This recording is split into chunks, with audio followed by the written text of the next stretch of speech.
নমস্কার বন্ধুরা, সবাই কেমন আছেন? নিশ্চয়ই ভালো আছেন। চন্দনা ফুড হাবে সবাইকে আরেকবার স্বাগত জানাই।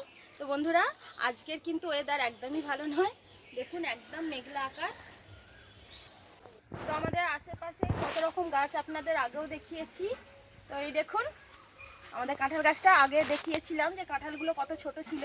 এখন দেখুন কত বড় বড় কাঁঠালগুলো হয়ে গেছে। আর এই সময়তেই কিন্তু এঁচড় খেতে খুবই ভালো লাগে কাঁঠালগুলো। দেখুন, তো আমি আজকে কাঁঠাল কাটবো। কাঁঠালগুলো সত্যি সুন্দর হয়েছে।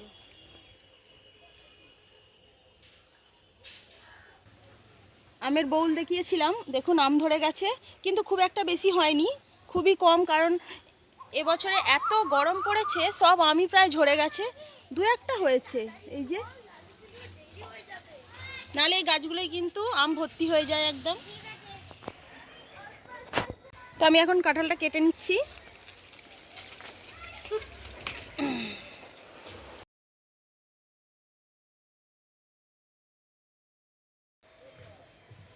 তো এই যে দুটো কাঁঠাল কেটে নিয়েছি। এঁচড় কাটার জন্য এখানে ডেস্কিতে জল নিয়ে নিয়েছি, আর জলের মধ্যে এখন একটু হলুদ দিয়ে দিচ্ছি আর একটু লবণ দিয়ে দিচ্ছি। এঁচড়টা কাটার পরে কিন্তু কালো হয়ে যাবে না। আর এঁচড়টা আপনাদের দাদা কাটবে। এদিকে আমার ছেলে পড়তে বসেছে, ওর 15 তারিখ থেকে পরীক্ষা।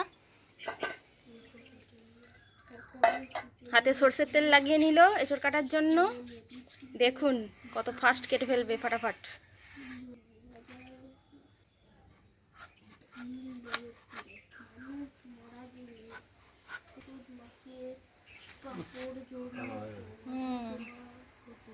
খেলে ভালো হতো। এঁচড়টা একটু দানাটা হয়ে গেছে।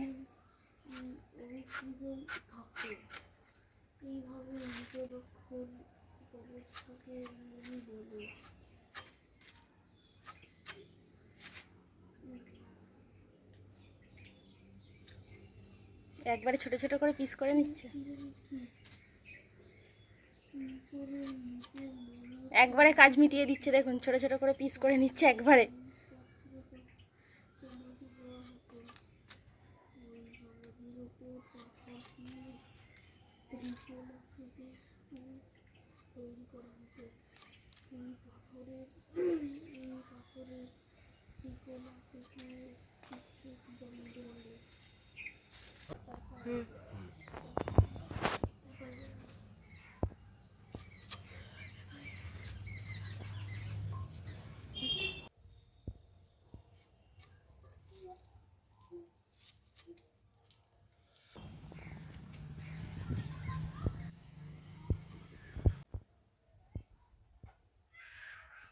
তো বন্ধুরা, এঁচড়টাকে এইভাবে ছোট ছোট করে কেটে নিয়েছি।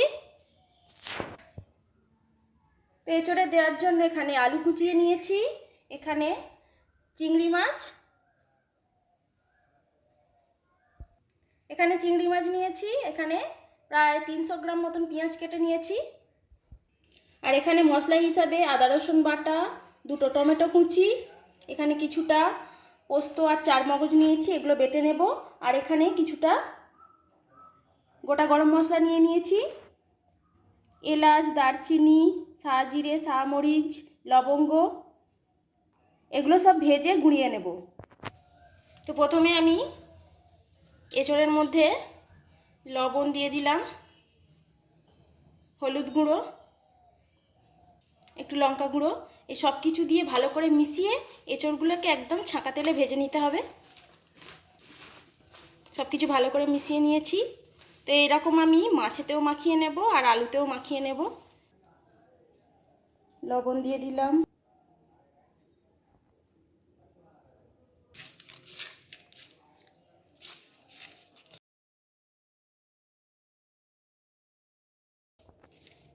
আলুর মধ্যেও আমি সব কিছু মাখিয়ে নিলাম।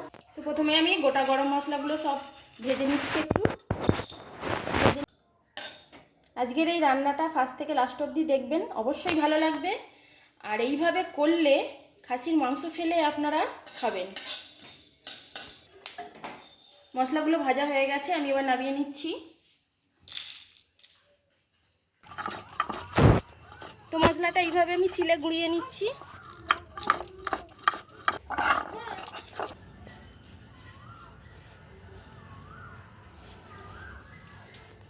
এবার পোস্ত আর চারমগজটা বেটে নিচ্ছি।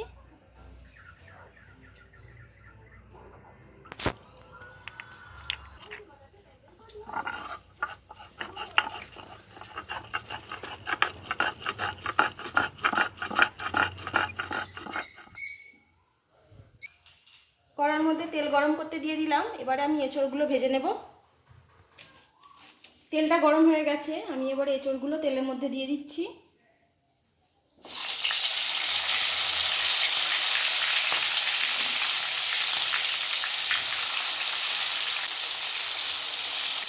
একদম মাছ ভাজার মতনই এগুলো করে নিতে হবে, পুরো লাল লাল করে ভেজে নিতে হবে। ভাজাতেই কিন্তু এঁচড়গুলো পুরো সেদ্ধ হয়ে যাবে। এবার এগুলো ভাজা হয়ে গেছে, তুলে নিচ্ছি।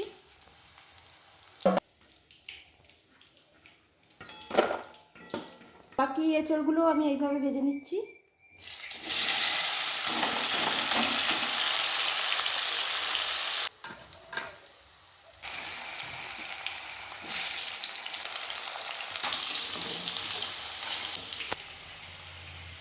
আলুগুলো তুলে নিচ্ছি।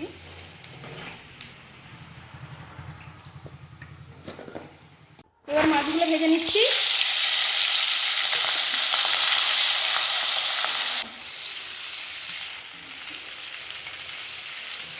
মাছগুলো ভাজা হয়ে গেল।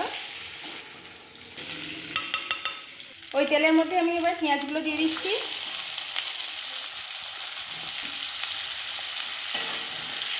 পেঁয়াজটা ভালো করে ভেজে নিয়েছি। এবার আদা রসুনটা দিয়ে দিচ্ছি। 2 চামচ আদা রসুন বাটা দিয়ে দিলাম। এবার একটু ভালো করে এটা ভেজে নেব। হলুদ গুঁড়ো দিয়ে দিচ্ছি, পরিমাণ মতো লঙ্কা দিয়ে দিচ্ছি। লঙ্কা গুঁড়ো আগেও দিয়েছি, তাই ঝালটা আপনারা যে যার মতন বুঝেই দেবেন, যে যেরকম ঝাল পছন্দ করেন। এবার টমেটো কুচিগুলো দিয়ে দিচ্ছি।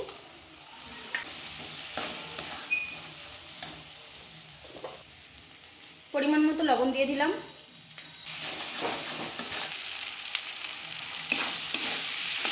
সব কিছু ভালোভাবে ভেজে নিয়েছি। এবারে আমি পোস্ত আর চারমগজ বাটাটা দিয়ে দিচ্ছি।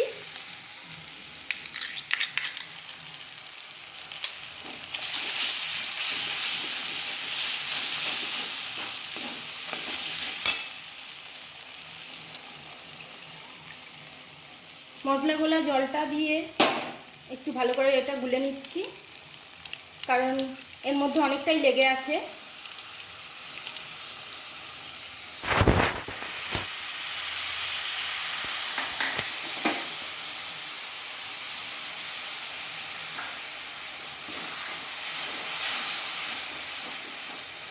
মশলাটা দিয়ে খুব সুন্দর একটা সেন্ট বেরিয়েছে।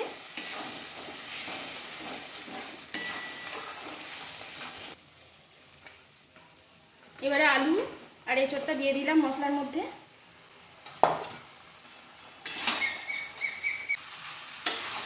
মশলাটার সঙ্গে খুব ভালো করে এঁচড় আর আলুটা মিশিয়ে নিচ্ছি।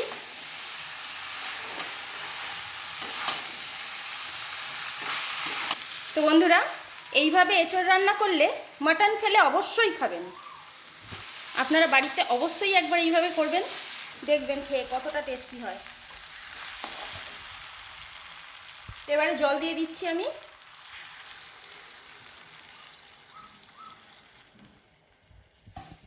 ঝোলটা অবশ্য আপনারা যে যেরকম পরিমাণ খাবেন সেরকমই জল দেবেন। কেউ যদি গ্রেভি খেতে চান অল্প পরিমাণে জল দিলেই কিন্তু হয়ে যাবে। দেখুন কালারটা কত সুন্দর এসছে। এবার মাছগুলো দিয়ে দিচ্ছি, দিয়ে অল্প করে একটু চাপা দিয়ে দেবো সেদ্ধ হওয়ার জন্য।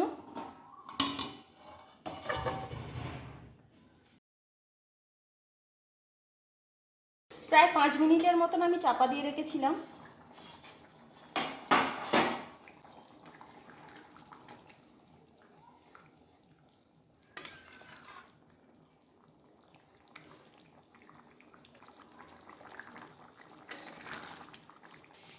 এবার আমি গরম মশলাটা দিয়ে দিচ্ছি। একদম রেডি। দুপুরবেলা ভাত দিয়েই খান বা রাত্রে রুটি দিয়েই খান, দারুণ খেতে লাগবে।